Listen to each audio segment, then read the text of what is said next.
Atoms atoms chapter में पहले हम पढ़ेंगे Thomson's model of atomic structure. Thomson ने क्या बोला था जी?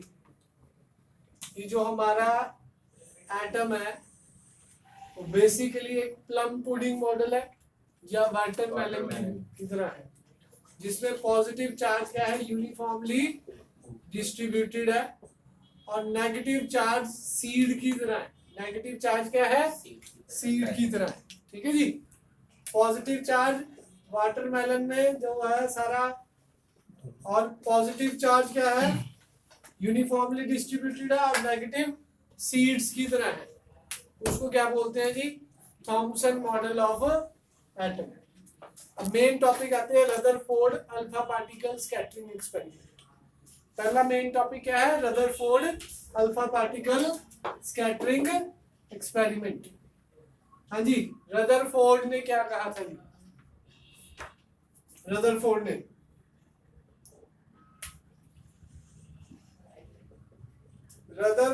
ने अपने दो स्टूडेंट्स को कह लो या जो उसके साथ काम करते थे उनको बोला, ठीक है जी, कि ये एक एक्सपेरिमेंट परफॉर्म करो, Rutherford alpha particle scattering experiment. Alpha particle scattering experiment, ठीक है जी। हाँ जी, alpha particle scattering experiment. Pause करके पहले ये डायग्राम बना लीजिए आप। और मैं जो फ्रेंड्स की बात कर रहा था या उसके स्टूडेंट्स रदरफोर्ड के, वो कौन थे? Geiger, H Geiger and E Madison. कई बार क्वेश्चन आ जाता है एक्सप्लेन गीगर मैडिसन एक्सपेरिमेंट, तो ये नहीं सोचना है कि ये नया एक्सपेरिमेंट है कोई, ये वही है alpha particle Rutherford scattering experiment. ज्यादातर क्वेश्चन इसी नाम से आता है, एक्सप्लेन गीगर मैडिसन एक्सपेरिमेंट, ताकि बच्चा कंफ्यूज हो सके। ठीक है जी। तो याद रखना, it is called alpha particle scattering experiment, Geiger Madison experiment. अब इसमें बात करते हैं, पहले कंस्ट्रक्शन लिखेंगे कि it consist of a lead block in which a radioactive source of alpha particle is placed. It consists of a lead block in which a radioactive source of alpha particle is placed, which emits alpha particle. Which emits alpha particle. अब पहली बात करते हैं, what is alpha particle? हाँ जी, anybody? हाँ जी, alpha particle होता क्या है? डबली आयनाइज्ड हीलियम। क्या बोलते हैं जी? डबली, स्पेलिंग चेक कर लेना कि अपने आप ही, आयनाइज्ड हीलियम, दैट इज मतलब He2 पॉजिटिव, He2 पॉजिटिव। ऐसा अल्फा पार्टिकल जिसमें से दो इलेक्ट्रॉन निकाल लिए गए हो, दोनों के दोनों इलेक्ट्रॉन निकाल लिए गए हो, उसको क्या बोलते हैं? ऐसा हीलियम न्यूक्लियस, अल्फा पार्टिकल नहीं, ऐसा हीलियम न्यूक्लियस जिसमें से दो इलेक्ट्रॉन निकाल लिए गए हो, तभी He2 पॉजिटिव होगा ना जी। वो क्या होगा जी? He2 positive. इसमें मास नंबर 4 होता है जी। इसका मास 4 टाइम्स होता है प्रोटॉन के। इसके मास के 4 टाइम्स होता है। Mass of alpha particle is 4 times mass of proton. Charge on alpha particle is 2 times charge on a proton. Mass of alpha particle is 4 times mass of proton. Charge on alpha particle is 2 times charge on a proton. ठीक है जी। तो ये alpha particle की बात हुई। फिर हम बात करेंगे कंस्ट्रक्शन में, जो पहली लाइन क्या गई थी? It consist of lead block in which radioactive source of alpha particle is placed, which emit alpha particles. अब अल्फा पार्टिकल हर डायरेक्शन में जानते हैं, as alpha particles are emitted in all the direction, so we placed a collimator so that alpha particle emitted alpha particle moves in a beam. वो एक beam की तरह निकलेंगे ये alpha particle, which on passing from gold foil, thin gold foil scatter। ठीक है जी। उसकी observation बताएंगे जी हम, और स्कैटर्ड जो अल्फा पार्टिकल है वो स्क्रीन पे जाएंगे। स्क्रीन पे उनको कौन नोट कर रहा है जी? रोटेटेबल माइक्रोस्कोप डिटेक्टर है, रोटेटेबल माइक्रोस्कोप डिटेक्टर है। और स्क्रीन किसकी है? ZNS जिंक सल्फाइड स्क्रीन है। जैसे ही कोई अल्फा पार्टिकल उस स्क्रीन पे टकराएगा तो सिंटिलेशन प्रोड्यूस होगी। सिंटिलेशन का मतलब चमक, ब्राइटनेस आएगी वहां पर, ठीक है जी। तो ये आपने एक्सपेरिमेंट की कंस्ट्रक्शन लिखनी है, उसके बाद ऑब्जर्वेशन अभी बनाते हैं। हाँ जी, अल्फा पार्टिकल स्कैटरिंग एक्सपेरिमेंट की क्या क्या ऑब्जर्वेशन है। पहले तो ग्राफ बनाएंगे, पॉज करके ये सारा नोट कर लेंगे। ग्राफ किसके बीच में? Number of alpha particle scattered and theta और स्कैटरिंग एंगल थीटा के बीच में। जैसा कि सभी को पता है, सारे के सारे इलेक्ट्रॉन ज्यादातर तो सीधे, सारे के सारे अल्फा पार्टिकल ज्यादातर सीधे ही चले जाते हैं, इलेक्ट्रॉन नहीं। मोस्ट ऑफ द, पहला पॉइंट क्या है जी? सारे के सारे most of the alpha particle passes straight, ठीक है जी, थ्रू द गोल्ड फॉयल और suffer very small deflection. Second point में क्या है? कोई एक 8000 में सी 90 डिग्री से ज्यादा डिफ्लेक्शन देगा। और लास्ट ओकेजनली कोई बिरला मतलब 180 डिग्री की डिफ्लेक्शन देगा। मतलब न्यूक्लियस से टकरा के इससे ऑब्जर्वेशन से क्या पाया गया, कंक्लूजन क्या निकला, वो डिस्कस करते हैं। फर्स्ट कंक्लूजन उसने बोला कि ज्यादातर स्पेस खाली पड़ी है। अगर ज्यादातर अल्फा पार्टिकल सीधे चले गए तो कंक्लूजन क्या? Number 1, most of the space is empty inside an atom. Most of the space is empty inside the atom. ये पहला पॉइंट लिख सकते हैं आप। दूसरा पॉइंट क्या है? कि इतनी लार्ज डिफ्लेक्शन करना इलेक्ट्रॉन के बस का काम नहीं है जी। कि आप सोचो कि इलेक्ट्रॉन इतनी लार्ज डिफ्लेक्शन कर देगा 90 डिग्री और 180 डिग्री की। क्यों? Alpha particle is 7000 times more greater than, alpha particle is 7000 times more greater than, mass of the alpha particle is 7000 times more than electron. तो इलेक्ट्रॉन उसको डिफ्लेक्ट नहीं कर सकता, इतनी बड़ी डिफ्लेक्शन।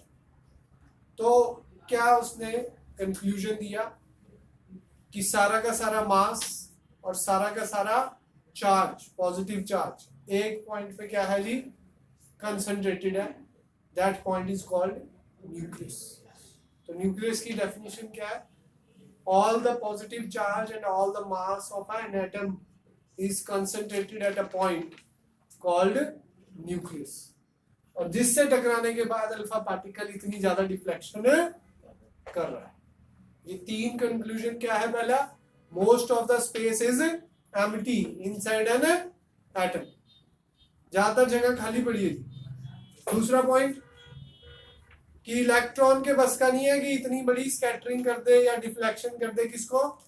अल्फा पार्टिकल को। क्यों? Alpha particle is 7000 time more massive than electron. Third point, तो सारा का सारा पॉजिटिव चार्ज और सारा का सारा मास एक पॉइंट पे कंसंट्रेटेड है, उसको क्या बोलते हैं जी? न्यूक्लियस। ये रदरफोर्ड ने इतना ही बताया। थैंक यू जी। अभी करेंगे distance of closest approach. Next topic है जी डिस्टेंस ऑफ क्लोजेस्ट अप्रोच। इसका डायग्राम है जी। हम सपोज करेंगे एक अल्फा पार्टिकल है, सपोज एक अल्फा पार्टिकल है जिसका मास m है, वेलोसिटी v है, ठीक है जी।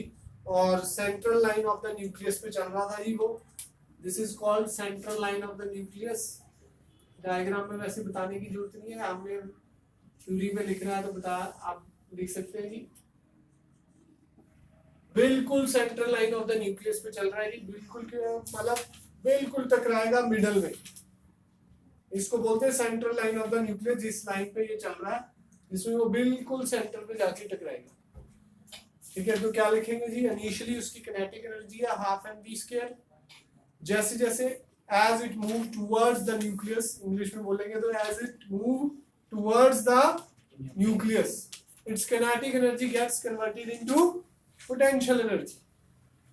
At a distance of closest approach, all of its kinetic energy is converted into potential energy. Suppose Z मेरा एटॉमिक नंबर है इसका, तो इस पे चार्ज क्या होगा? न्यूक्लियस पे Ze। अल्फा पार्टिकल पे चार्ज कितना होता है? 2e। अल्फा पार्टिकल पे चार्ज कितना होता है? 2E, तो potential energy at this point क्या होगी जी, U, that is equal to K Q1 Q2 by R nought, कह सकता हूं। ये हमने कौन से चैप्टर में पढ़ा है, सेकंड चैप्टर में, इलेक्ट्रिक पोटेंशियल एंड कैपेसिटेंस में। डायरेक्ट फार्मूला वहां से लेके आए हैं, K की जगह 1/4πε0 भी लिख सकते हैं, 2E इसका charge into ZE by R nought, ठीक है जी। तो 1/4πε0 2ZE² by R not, U हो गया। कहां से आई जी ये, जब किनेटिक एनर्जी सारी की सारी पोटेंशियल एनर्जी में कन्वर्ट हुई है, 2ZE² बाय R नॉट। तो what is R naught, R naught का फार्मूला बन गया जी, that is called distance of closest approach की डेरिवेशन हो गई है जी ये, upon half mv²।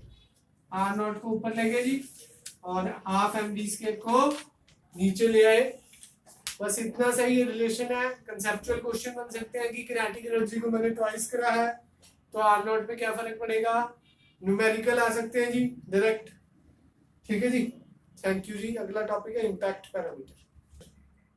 Impact parameter क्या है जी, it is the perpendicular distance of the velocity vector of the alpha particle. Suppose ये अल्फा पार्टिकल है, बहुत ही दूर है, ठीक है जी, बहुत ही दूर है अभी न्यूक्लियस से, उसका जो परपेंडिकुलर डिस्टेंस है, सेंट्रल लाइन है जी ये न्यूक्लियस की, उससे जो परपेंडिकुलर डिस्टेंस है अल्फा पार्टिकल का, ठीक है जी। जब अल्फा पार्टिकल बहुत ही दूर है तब उसको क्या बोलते हैं जी, impact parameter. Perpendicular distance of velocity vector of alpha particle from the central line of the nucleus when it is far away from the nucleus is called impact parameter। अब ये impact parameter से क्या फर्क पड़ता है जी, पहली बातें करते हैं जी। अब B अगर 0 तो अल्फा पार्टिकल क्या करेगा जी, रीबाउंड। B अगर 0 तो अल्फा पार्टिकल क्या करेगा, rebound. That is theta is equal to 180, theta is equal to 180 degree. Second point बात करूं तो B अगर इनफाइनाइट तो अल्फा पार्टिकल में कोई डिफ्लेक्शन नहीं होगी, अल्फा पार्टिकल में नो डिफ्लेक्शन, मतलब थीटा अप्रोक्सीमेटली 0, बहुत दूर है,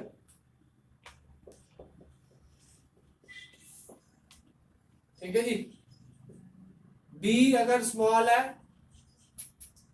तो लार्ज डिफ्लेक्शन, अल्फा पार्टिकल में क्या होगी जी, लार्ज डिफ्लेक्शन, ठीक है जी। ये मेन पॉइंट है जी, बस ये एक्सप्लेन करना आ सकता है। सीबीएसई में फार्मूला होता है इसका, पर वो ऑब्जेक्टिव में यूज होता है। वो जो हमने आर नॉट का फार्मूला निकाला था उसके साथ हमारा लग जाता है cot थीटा बाय 2। तो इसका फार्मूला क्या आता है, b is equal to 1/4πε0 2ZE² upon half mv² into cot theta by 2। पर ये कहीं यूज नहीं होता सब्जेक्टिव में, तो ऑब्जेक्टिव में ही यूज होता है, ठीक है जी। थैंक यू जी। बाकी लिमिटेशन आपने पढ़नी है इसकी, ठीक है, वो आपका काम है।